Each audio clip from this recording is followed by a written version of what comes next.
নমস্কার বন্ধুরা, গোপালের হেসেলে আপনাদের সবাইকে স্বাগত।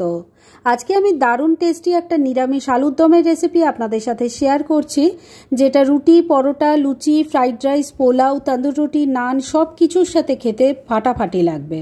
তাহলে চলুন সময় নষ্ট না করে রান্নাটা করে ফেলি। আজকে দুর্দান্ত স্বাদের একটা নিরামিষ আলুর দমের রেসিপি আপনাদের সাথে শেয়ার করব। আর তার জন্য কড়াইয়ে সরষের তেল দিয়ে গরম করে নিয়েছি। এর মধ্যে প্রথমেই দিয়ে দিলাম অল্প নুন, দিয়ে দিচ্ছি অল্প হলুদের গুঁড়ো। এবার এর মধ্যে আলুগুলো ভেজে নেব, তাই দিয়ে দিচ্ছি। আমি এখানে আলুগুলোকে গোটাই রেখেছি, কেননা সাইজে তো খুব একটা বড় নয়, তাই আমি গোটাই রেখেছি আলুগুলোকে। আর এই আলুগুলো কিন্তু প্রেসার কুকারে দিয়ে আমি দুটো হুইসেল দিয়ে সেদ্ধ করে রেখেছি। আর তারপর আলুগুলোর মধ্যে একটু ফগ দিয়ে ফুটো ফুটো করে নিয়েছি, যাতে নুন মশলা সমস্ত কিছু ভালো করে ঢোকে। এবার তেলের সাথে মিশিয়ে নিয়ে এই আলুগুলোকে আগে ভালো করে ভাজা ভাজা করে নিচ্ছি। এমনভাবে ভাজতে হবে যাতে আলুর ওপরে একটা ক্রিস্পি লেয়ার চলে আসে। আলুগুলোকে খুব ভালো করে ভাজা ভাজা হয়ে গেছে, এবার এগুলো তুলে নিচ্ছি। আলুর দমের জন্য আলুটা তো ভাজা হয়ে গেছে, তুলে রেখে দিয়েছি। এবার এই রান্নার জন্য একটা মশলা বানিয়ে নেব। সেজন্য তড়কা প্যানের মধ্যে দিয়ে দিচ্ছি হাফ টিস্পুন গোটা জিরে, হাফ টিস্পুন দিয়ে দিলাম গোটা ধনে, দিয়ে দিচ্ছি গোটা গরম মশলা, যার মধ্যে আছে দুটো এলাচ, 3-4টে লবঙ্গ আর একটা ছোট দারচিনি, 7-8টা গোটা গোলমরিচ দিয়ে দিলাম। এর সাথেই একটা শুকনো লঙ্কা 2 টুকরো করে দিয়ে দিলাম। এবার গ্যাসটা জ্বালিয়ে দিয়েছি। এবার লো ফ্লেমে রেখে মশলাটা হালকা করে ড্রাই রোস্ট করে নিচ্ছি। মশলাটা হালকা করে ড্রাই রোস্ট করে নিয়েছি। এবার এর মধ্যে দিয়ে দিচ্ছি 1 টেবিল স্পুন পোস্ত। এটাকেও মিশিয়ে নিয়ে একটু ভাজা ভাজা করে নিচ্ছি। মিনিট 2 সময় নিয়ে মশলাটা ড্রাই রোস্ট করে নিলাম। এবার এটাকে গ্যাসটা বন্ধ করে দিয়ে এটাকে নামিয়ে রাখছি। ঠান্ডা হলে এটা গুঁড়ো করে নেব। ড্রাই রোস্ট করা মশলাটা গুঁড়ো করে রেখে দিয়েছি। এবার এই রান্নার আরেকটা মশলা তৈরি করব। তার জন্য মিক্সির জারটা নিয়ে নিয়েছি। এর মধ্যে দিয়ে দিচ্ছি ছোট ছোট 3 টুকরো আদা, ছোট সাইজের 2টো টমেটোকে 2 টুকরো করে কেটে দিয়ে দিলাম। দিয়ে দিচ্ছি 2টো কাঁচা লঙ্কা, ঝালটা অবশ্যই নিজেদের টেস্ট অনুযায়ী দেবেন। 5-6টা কাজু বাদাম দিয়ে দিলাম। আর এর সাথেই 1 চামচ চারমগজ দিয়ে দিলাম। এবার এই মশলাটা আমি প্রথমে শুকনোই বেটে নেব, আর তারপর পরিমাণ মতো জল দিয়ে বেটে একটা মিহি পেস্ট তৈরি করে ফিরে আসছি। রান্নার জন্য 2টো মশলাই তৈরি করে রেখে দিয়েছি। এবার আলুগুলো ভেজে নেওয়ার পর যা তেল ছিল তার মধ্যে প্রথমে একটু চিনি দিয়ে দিলাম, এতে কালারটা খুব ভালো আসবে। এবার তেলের সাথে চিনিটাকে মিশিয়ে নিয়ে ক্যারামেল করে নিচ্ছি। চিনিটা ক্যারামেল হয়ে গেছে। এবার এর মধ্যে দিয়ে দিলাম একটা তেজপাতা। আলুর দমের কালারটা যাতে ভালো আসে সেজন্য এই গরম তেলেই দিয়ে দিলাম কাশ্মীরি মির্চ পাউডার, দিয়ে দিচ্ছি অল্প হলুদের গুঁড়ো। এই সময় ফ্লেমটা কিন্তু আমি একদম কমে রেখেছি। একটু তেলের সাথে মিশিয়ে নিয়ে আদা, টমেটো, কাঁচা লঙ্কা, চারমগজ আর কাজুর পেস্টটা দিয়ে দিলাম। অল্প একটু জল অ্যাড করছি। এবার সবকিছু ভালো করে মিশিয়ে নিয়ে মশলাটাকে খুব ভালো করে একবার কষিয়ে নিচ্ছি। 2-3 মিনিট সময় নিয়ে মশলাটাকে খুব ভালো করে কষিয়ে নিয়েছি। এবার ড্রাই রোস্ট করা মশলাটা যেটা গুঁড়ো করে নিয়েছি সেটাও দিয়ে দিলাম। এবার এই মশলাটাও খুব ভালো করে মিশিয়ে আরেকবার কষিয়ে নেব।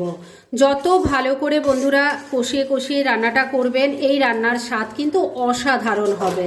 আর এটা রুটি, পরোটা, ফ্রাইড রাইস, পোলাও, তন্দুর রুটি, নান সব কিছুর সাথে খেতে অসাধারণ লাগবে। একবার ট্রাই করে দেখুন। মিনিট 2 সময় নিয়ে মশলাটাকে আবারও ভালো করে কষিয়ে নিয়েছি। দেখুন এর থেকে এখন তেলটা সেপারেট হয়ে গেছে। এবার ভেজে রাখা আলুর দমের আলুগুলো দিয়ে দিলাম। মশলার সাথে খুব ভালো করে মিশিয়ে কষিয়ে নেব। বন্ধুরা, এরকম ধরনের অনেক ভালো ভালো নিরামিষ রান্নার খোঁজ যদি আপনারা পেতে চান, তাহলে ইউটিউবে গোপালের হেসেল যেমন সার্চ করবেন, সেই রকমই ফেসবুকেও কিন্তু এই রেসিপিগুলো আপনারা দেখতে পারেন। আর তার জন্য ডেসক্রিপশন বক্সে লিঙ্কটা আমি দিয়ে রেখেছি। মশলার সাথে ভাজা আলুর টুকরোগুলো ভালো করে মিশিয়ে নিয়ে মিনিট 2 সময় নিয়ে কষিয়ে নিয়েছি। এবার গ্রেভির জন্য জল দিয়ে দেব। এই রান্নায় কিন্তু বন্ধুরা জল খুব বেশি পড়বে না, কেননা আলু তো সেদ্ধ করাই আছে, তাই জল অল্পই দেব। আর মিক্সির জারটায় অনেকটা মশলা লেগেছিল, তার মধ্যেই অল্প জল নিয়ে দিয়ে দিলাম। ভালো করে মিশিয়ে নিচ্ছি। সবকিছু খুব ভালো করে মিশিয়ে নিয়েছি। এবার এর মধ্যে দিয়ে দিচ্ছি অল্প পরিমাণ নুন, অল্প দেওয়ার কারণ এটাই, আলু ভাজার সময় নুন দিয়ে ভাজা ছিল। আর দিয়ে দিচ্ছি সামান্য কয়েকটা দানা চিনি, দিয়ে দিলাম 2টো গোটা কাঁচা লঙ্কা, ফাটিয়ে বা চিড়ে দেয়নি, শুধু গন্ধটা ভালো হওয়ার জন্য গোটাই দিয়েছি। এবার সবকিছু ভালো করে মিশিয়ে নিচ্ছি। সবকিছু খুব ভালো করে মেশানো হয়ে গেছে। এবার ফ্লেমটাকে লো আর মিডিয়ামের মাঝামাঝি রেখে ঢাকা দিয়ে 3-4 মিনিট রান্না করে নিচ্ছি। মিনিট 4 রান্নাটা করে নিয়েছি। এবার ঢাকা তুললাম। আমি কিন্তু মাঝে 2বার ঢাকা তুলে একটু নাড়াচাড়া করে দিয়েছিলাম আর নুন মিষ্টিটা চেক করে নিয়েছিলাম। রান্না কিন্তু মোটামুটি রেডি হয়ে এসছে। আমি যেহেতু এটা লুচির সাথে পরিবেশন করব, তাই একটু গ্রেভি থাকতে থাকতে আমি নামাবো, কেননা এটা ঠান্ডা হলে আরও ঘন হয়ে যাবে। তবে শেষ পর্যায়ে এর মধ্যে আমি দিয়ে দেব একটুখানি ধনেপাতা কুচি।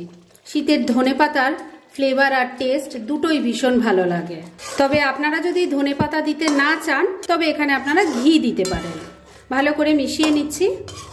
ধনেপাতা কুচিটা ভালো করে মিশিয়ে নিয়েছি। রান্না এবার একদম রেডি। গ্যাসটা বন্ধ করে দিলাম। এবার মিনিট 2 জন্য স্ট্যান্ডিং টাইমে এটাকে ঢাকা রেখে দিচ্ছি আর তারপর সার্ভ করে আপনাদের দেখাচ্ছি। ফ্রেন্ডস, আমার আজকের এই দুর্দান্ত স্বাদের নিরামিষ আলুর দমের রেসিপি একদম রেডি হয়ে গেছে এবং আমি সার্ভ করে দিয়েছি। ভীষণ ইজি রেসিপিটা, কিন্তু যেভাবে আমি তৈরি করেছি ঠিক সেইভাবে তৈরি করে রুটি, পরোটা, লুচি, ফ্রাইড রাইস, পোলাও যার সাথেই খাবেন, খেতে কিন্তু অসাধারণ লাগবে। সেটা একবার ট্রাই করুন, তাহলেই বুঝতে পারবেন।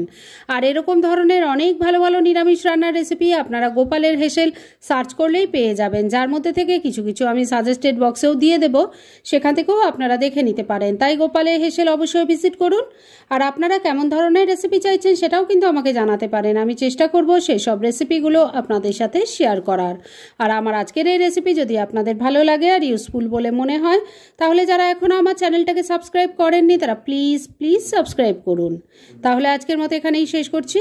পরদিন আবার এরকমই কোনো ভালো রেসিপি নিয়ে চলে আসব। আপনারা সবাই খুব ভালো থাকুন, সুস্থ থাকুন।